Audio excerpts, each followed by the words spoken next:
ये साहब है सिरमौर सिविल अस्पताल के बाल एवं शिशु रोग विशेषज्ञ डॉक्टर आर.के. ओझा, जो प्रशासन को ठेंगा दिखाकर गरीबों के खून और पसीने की कमाई से मौज कर रहे हैं। पता नहीं ये साहब रोजाना कितने गरीब परिवारों के पेट पर लात मारकर कारी कमाई किया करते हैं। जब इनका समय हॉस्पिटल में बैठने का होता है तब यह साहब अपने निजी क्लिनिक में बैठकर लोगों से पैसा ऐड कर अपनी जेब भरने में मस्त होते हैं। खबर है मध्य प्रदेश के रीवा जिले से, जहां पर पदस्थ बाल एवं शिशु रोग विशेषज्ञ डॉक्टर आर.के. ओझा प्रशासन की आंखों में धूल झोंक रहे हैं। इनका अस्पताल में बैठने का समय सुबह 9 बजे से, लेकिन मजाल क्या कि डॉक्टर साहब कभी अपने निर्धारित समय पे हॉस्पिटल में आपको दिख जाए।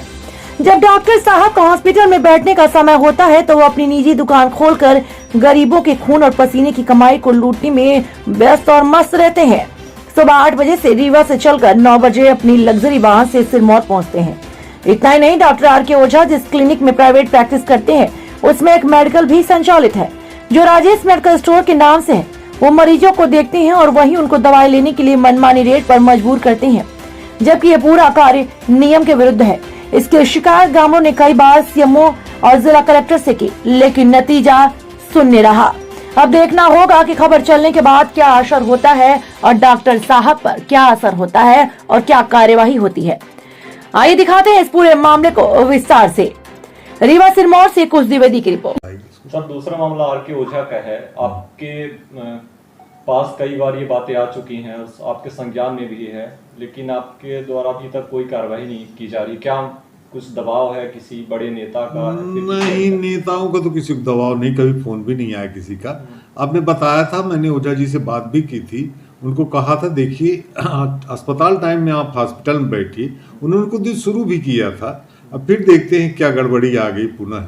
मैंने संज्ञान में बात ली थी, कहा भी था उनको। सर, ये आश्वासन से कब तक बात चलेगी? और वहाँ के जो जितने पेशेंट हैं, हमने कई बार वहाँ स्टिंग भी किया, बातें सही भी पाई गई, लेकिन कोई कार्रवाई नहीं होती है, तो एक निरंकुशता समझ में आती है। नहीं, निरंकुश तो नहीं हो सकते, क्योंकि नौकरी में है तो नौकरी वाला आदमी निरंकुश तो नहीं हो सकता। शासन के नियम उसको प्रशासनिक अमला निरंकुश बना हुआ है कि इतनी शिकायतें होने के बाद भी वहाँ पर स्थिति जस की तस बनी हुई।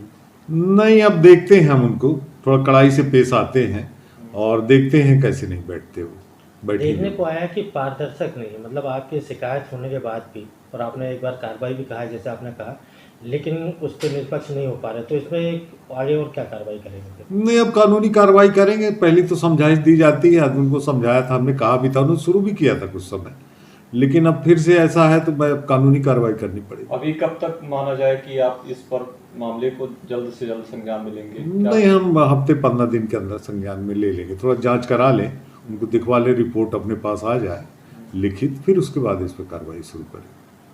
दूसरा मामला सर, तीसरा मामला है मिनरवा हॉस्पिटल का। नीचे पेट्रोल पंप संचालित है और ऊपर हॉस्पिटल। क्या ऐसी गाइडलाइन है कि संचालित हो सकती है हॉस्पिटल? नहीं, वास्तव में हमारा जो नर्सिंग होम एक्ट है, नियम है, उसमें पेट्रोल पंप का कहीं भी जिक्र नहीं है कि नर्सिंग होम से पेट्रोल पंप कितनी दूरी पे रहे ना रहे।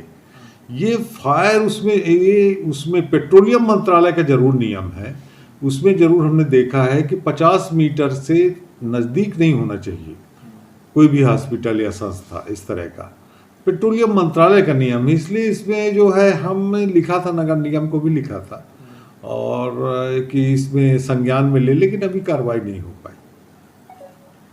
जैसे देखे को आया कि मिनरवा हॉस्पिटल के बगल में पेट्रोल पंप है, दुर्घटना होती है तो मरीज और वहाँ के कर्मचारी कैसे निकल पाएंगे? क्योंकि एक तरफ पेट्रोल पंप है, क्योंकि जांच पे आप देख सकते हैं कि जब इनको मिला था तो क्या ये जांचें नहीं हो